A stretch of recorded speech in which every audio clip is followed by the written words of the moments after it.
İnnel insana layatqa en ra'ahu istagna.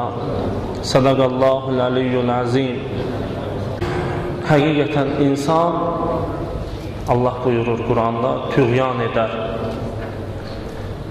O zaman ki özünü ehtiyatsız hiss edir, özünü qüdrətli görür. O zaman insan tüğyan edir. İnsan o zaman ki özünü qüdrətli bilir, o zaman başlayır tüğyan eləməyə, Allaha itayətdən boyun qaçmağa, Allaha itayəti təxirə salmağa. Mömin Allahın onun üçün seçdiyi vəziyyətdən başqa bir vəziyyət arzulamayan insandır. Möminlər insanlardır ki, Allah onun üçün nə seçsə, onu rahatçılıqla qəbul edir və o vəziyyətdən başqa bir vəziyyət də arzulamır. Buyururlar ki, Həzrət Peyğəmbər heç vaxt danışanda kaş ki, ey kaş sözlərini deməzdi. Kaş ki keçmişdə belə eləmiş olardıq, kaş ki bunu bu cür eləmiş olardıq. Heç vaxt Peyğəmbərdən bu sözü heç kim eşitməzmiş. İmam Sadiq əleyhissalam buyurur ki, Allaha itayətin tacı bəndənin xoşuna gəlsə də, gəlməsə də Allahın işinə razı olmaqdır. Quranın dediyi kimi, ya özündə qüdrət hiss edir, öz qüdrətinə arxayınlaşır və o zaman tüğyan eləməyə başlayır. Məsələn, elə bir gücü var ki, inanır ki, burada bu hərəkəti eləsə, heç kim buna heç bir şey deyə bilməz. Özünü necə ki, nə vaxt ki, özünü bu cür gördü, başlayır tüğyan eləməyə. Və yaxud da dedik, bir işlər görür və görür ki, heç bir cəzası yoxdur. Qorxudurdular, çəkindirirdilər, etmə, eləmə, Allah var, bəndə var, insan haqqı var. Gördü bir dəfə qorxa-qorxa elədi, iləri belə durur, baxır, gözləyir, görür ki, heç bir şey yoxdur. Elə buymuş, başlayır davam eləməyə. Və günahın bir xüsusiyyəti də odur ki, insan bir dəfə eləyəndə, bax, insanda həmin arxayınçılığı yaradır, həmin tüğyanı yaradır. Bir dəfə insan bir günah iş görəndə cəza gəlmədi, bəla gəlmədi, üzünə heç kim heç bir söz demədi, heç kim bilmədi. Ondan sonra davam edir o günahda, israrlı olmağa başlayır. Bu günahın da bir xüsusiyyətidir. Bəzi insanlar da olur ki, Allaha qovuşmağa görə halları ilə razı olmurlar. Kaş ki ölərdim və s. və ilaxır. Hədislər bizə öyrədir ki, insan özü üçün şəhidlikdən başqa heç bir formada ölüm arzulamalı deyil. Təkcə şəhid olmağı özü üçün arzulasa, bu hədislərin tövsiyəsidir ki, bunun da ayrı-ayrı səbəbləri var. Ümumiyyətlə, onu arzulamaq özü insanı tərbiyə edir. Şəhid olmaqdan başqa insan özü üçün ölüm arzulamalı deyil. Bir günləri İmam Muhammed Baqir əleyhissalam Həzrət Peyğəmbərin səhabəsi, məşhur səhabəsi, uzun ömürlü səhabəsi İmam Muhammed Baqirə Peyğəmbərin salamını gətirib çatdıran Cabirlə görüşür. Cabir o insandır ki, 12 imamın adını adba-ad deyibdi İmam Muhammed Baqirin vaxtında. Özündən əvvəlkiləri də deyibdi, ondan sonrakıları da deyibdi ki, mən bunu Peyğəmbərdən eşitdim ki, 12 dənə imam bunlar olar. Cabirə gelib satır həmin hədis. Xəstələnibdir, möminlərin yanında böyük hörməti var, yatağındadır, əziyyət çəkir. İmam Muhammed Baqir əleyhissalam bunu ziyarətə gedibdir, Cabiri ziyarətə gedibdir. Necəsən Cabir? İmam buyurur. Cabir buyurur ki, elə haldayam ki, xəstəliyi sağlamlıqdan, qocalığı cavanlıqdan, ölümü də həyatdan daha çox istəyirəm. Belə bir hala gəlib çatmışam. Hər zaman bizdə ayrı cür olur.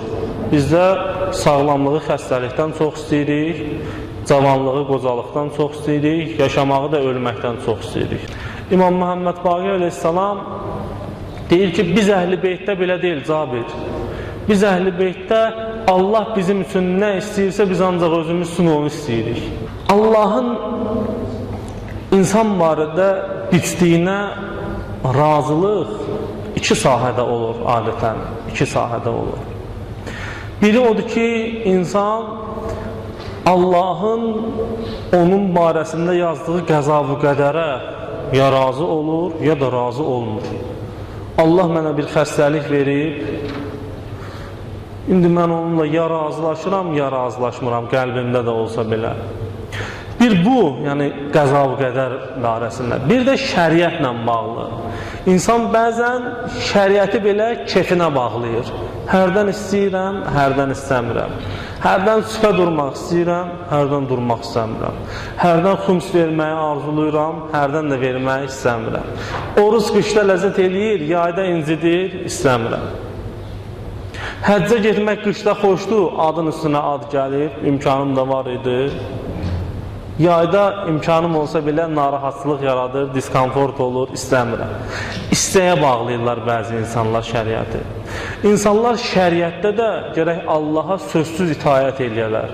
Əleyhissalam bizim kimi ümmətlə qarşılaşmışdı, səhabələri ilə, dostları ilə qarşılaşmışdı. Deyir ki, sizə deyirəm, yayda cihad eləyək, deyirsiniz, istidir, tərliyərik, çətindir. Deyirəm, qışda cihad eləyək, deyirsiniz, soyuqdur, üşüyürük. Sizin nə vaxt cihada çağırdımsa bir bəhanə tapdınız. İnsanlar da Allahın şəriətinə bəzən belə bəhanələr tapırlar. Bu məsələni biz qadınlarda da gördük. Bir əsr bundan qabaq qadınlar möminə oldular, olmadılar, təqvalı oldular, olmadılar, geyimləri, kezimləri yerindəydi. Şeytan vəsvəsə elədi kimlərisə əlindən. Bu nədir? Kişilər belə geyinir, siz belə geyinirsiniz. Qadın dedi ki, bəs bu çadıra qadınla kişi bərabərliyini pozur. Gərək mən bu çadıradan imtina eləyəm. Bəzi şeytan əskərləri olan kişilər də dedilər ki, düzdür də adam üstündə Allah var, əməlli başlı insanı incidir. Qadın çadıranı atdı, yubqanı gödətdi, bel tamam açıldı, sinə açıldı və s. və ilaxir. Qalın paltarlar o qədər nazikləşdi ki, üzr istəyirəm, tamam bədəni görünməyə başladı. Yaxşı, bəs sən əvvəl deyirdin ki, kişilərlə biz bərabər deyirik, insan kişiləri də vurub keçibsən o tərəfə. O dayanmadan soyunacaqdır. Çünki onun bəhanəsi idi paltar. Əsas ondakı xəstəlik abırsızlıqdır, ismətsizlikdir, həyasızlıqdır. O olmayandan sonra insanın soyunmağının bir həddi, hüdudu yoxdur. Günahda da o cürdür. Sən min bir bəhanə ilə deyirsən ki, indi burada məsələn qadın dedi ki, istəyidi, çadıra, qaradır, qalındır. Kişi deyir ki, dolanışıq yoxdur, müdür də maaşı az verilir, əlini atdı harama. O haramdan sonra qadın necə ki, bu günə kimi soyunmaqdan vaz keçməyib, davam edir, kişi də haramdan əl çəkəsi deyil. Günahın bir xüsusiyyəti budur. İnnəl insənə ləyətqə, həqiqətən insan tüğyan edər. Niyə? Bu bilirsiniz hansı ayədir? Maraqlıdır. Bu ayədir ki, Ələq surəsində Allah Həzrət Peyğəmbərə ilk nazil elədiyi ayələrdir. Oxu, bağışlayan, mehriban, rəhimli Allahın adı ilə Allah Peyğəmbərinə oxumaq öyrətdi, özünün rəhimli olmağını öyrətdi. Öyrədə gəlir və indi insan haqqında Allah danışır. İnsan haqqında Allahın Quranda işlətdiyi ilk cümlədir. İnnəl insənə ləyətqə. Həqiqətən insan tüğyan edər. Niyə? İnsanın xasiyyətini Allah Peyğəmbərə bu cümlədə xatırladır. Özünün qüdrətli olduğunu zənn elədiyi üçün. Elə başa düşür ki, ya bunun qüdrəti var, heç kim buna heç nə deyə bilməz, soyunduqca soyunsun, qışqırdıqca qışqırsın, günah üstünə günah, haram üstünə haram. Elə başa düşür ki, bunun heç kim heç zaman cəzasını verməyəcəkdir. Heç kim buna heç nə deyə bilməz. Hədislərdə gəlib ki, iki dəstə insan olar. Onlar qəbirdən çıxan kimi cənnətə girərlər. Birinci dəstə o dəstədir ki, gizlində də deyiblər ki, Allah var, günah eləməyiblər. Allahın olduğunu gizlində də unutmadıqları üçün günah eləməyiblər. İkincisi isə Allahdan nə gəldisə razı oldular. Hansı müqəddərat onlara biçildisə, dedilər ki, qəbuldur ilahi. Nə Allah onlara təklif elədisə, onlar dedilər ki, baş üstə, nə gözəl, tək Allahdan olsun. Ariflərdən biri 30 il yataq xəstəsi olur, bir insan ömrü yataq xəstəsi olur. Xidmətçiləri, oğlanları, övladları deyirlər ki, bir dəfə ilahi məni öldür, ya bezdim, ya ayağa qaldır, sözün deməyibdir. Nə vaxt gəlib o məsələdən söhbət düşəndə deyib ki, Allahımın bu vəziyyətdə məni qılmasına qaniyəm, razıyam Rəbbimdən.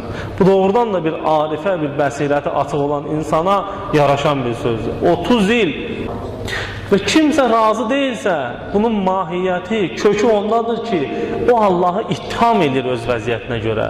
Allaha deyir ki, niyə mən bu vəziyyətdə? Mən buna layiq deyildim. Bu sualları dilinə gətirməsə də insan verir. Niyə mən, niyə başqası yox? İnsan hər narazılıq elədiksə, həm də bunu demiş olur ki, niyə mən? Həm də bunu demiş olur ki, mən buna layiq deyildim axı. Allahı ittiham eləyir ki, ilahi sən deyərsən düzgün müəyyən eləmədin, məni bu vəziyyətə qoydun. Onun üçün insan gərək özünü elə tərbiyə eləyə ki, Allahdan gələn hər şeyə razı ola. Allah insan haqqında nəyi təqdir elədirsə, onunla razılaşmaq böyük bir iman istəyir insanlar. Böyük bir iman istəyir. Peyğəmbərlərin imtihanıdır. Allah bəzən istəyir, bir şərait yaradır. İstəyir ki, sən vəziyyətindən razı olasan. Allahın istədiyi sənin pis vəziyyətdə olmağın deyil. Allahın istədiyi budur ki, sən pis vəziyyətdə olsan belə Rəbbindən razı olasan, razı qalasan. İstədiyi budur. İbrahim Peyğəmbərin timsalında biz onu görürük. İstədiyi, İbrahim Peyğəmbər o vəziyyətdən ləzzət almağa başladı. Sevə-sevə oğlunu qurbangaha apardı, bıçaq kəsmədi. Allah istəmir indi. Əsas o idi, İbrahim o vəziyyətdə Allahından razı idi, yoxsa yox.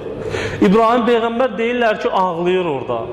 İlahi, yoxsa məndən qəbul eləmirsən, məni layiq görmürsən bu qurbana, ki bu qurbanı verim sənə, qəbul eləmirsən yoxsa halında bir dəyişiklik oldu. Cəbrail təsəlliyə gəlir deyirlər Həzrəti İbrahimi. Ağlayır ki, yox, mənim Rəbbimə bir qurbanım var idi. Allah deyəsən, haradasa tərəddüd elədiyimi bilibdi, haradasa büdrədiyimi bilibdi, mənim qurbanımı qəbul eləmir. Axırda Allahın izni ilə Cəbrail deyirlər ki, İmam Hüseyin əleyhissalamdan Həzrəti İbrahimə danışır. Həzrəti İbrahim İsmaili itirmişcəsinə ağlayır İmam Hüseyin üçün. Və deyirlər ki, sən elə balanı itirmək əziyyətini, qəhrini, matəmini yaşadın sən. İmam Hüseyin üçün elə bir əza saxlayır ki, elə bir gözlərindən yaş axıdır, ağlayır ki, Cəbrail Allahın sözünü deyir ki, sən oğlunu itirilmişcəsinə varsan, verilmişcəsinə varsan, o istirabları sən çəkdin. Dedik, bu Peyğəmbərlərin imtihanıdır. Musa Peyğəmbər gəlir, deyir, ilahi, mənə elə şey öyrət ki, ona əməl edəndə sənin razılığını qazanım. Allah o məqamda olan insana cavab verir. Mənim razılığım sənin narazılığındadır. Gərək narazılığını götürəsən, götürdüksə, narazılığını çəkdiksə, razılığım da gəlir. Mənim razılığım sənin narazılığındadır ki, onu ortadan götür. O narazılığı götürdüksə, mənim razılığım gəlir. Və sənin buna taqətin yoxdur ya Musa. Buna sənin taqətin çatmaz. Sənin razılığını əldə eləmək yolunu məndən niyə əsirgəyirsən? O taqəti ver mənə. Allah buyurur ki, həqiqətən mənim razılığım müqəddəratıma razı olmaqdadır. Bir bəndə üçün nəyi təyin elədimsə ona razı olsun. Şeytanın insanı ovladığı ən həssas yer insanın pis anlarıdır. Pis anda şeytan yanında olur. Müdaxilə eləmək istəyir sənə. Allahdan da insanlar belə halda dönüblər. İtaətdən də belə halda, yəni məsumlara itaətdən boyun qaçırdıblar. Pis vəziyyətdə şeytan yanında hazır olur ki, sən buna layiq deyildin. Amma məsumlar bizə öyrədib ki, Allahdan gələn hər bir şey gözəl olmalıdır. Onu sevə-sevə qəbul eləməlisən. Və dedik ki, Allahdan gələnlər bizim o vəziyyətdə olmağımıza layiq olduğumuz üçün deyil. Bir imtihandır ki, biz ona razıyıq yoxsa yox. Hələ Allahdan bir kasıbçılıq gəldisə, bir mal batdısa, bir xəstəlik gəldisə, hələ bu demək deyil ki, bu bir ömür səninlə gedəcəkdir. İlk baxışdan bir ömür gedənə oxşasa belə Allahdan gələn bu imtihanda məqsəd odur ki, sən razısan yoxsa yox. O gedə də bilər. Necə ki getdi. İsmail peyğəmbərdən getdi. Yaqub peyğəmbərdən getdi. Oğlu qayıtdı, gəldi. Gözləri yerinə gəldi. Allahdan gələn bizim razılığımızı, bizim Allahdan razılıq məqamımızı yoxlamaqdan ötürüdür. Öz keşiyimizdə, öz mənəviyyatımızın keşiyində olmalıyıq ki, Allahdan gələn çətinliklər müqabilində hansı reaksiyanı veririk biz? Bax, o reaksiyanın ölçüsü qədər bizim təqvamız var, imanımız var. İmanın ölçüsü budur.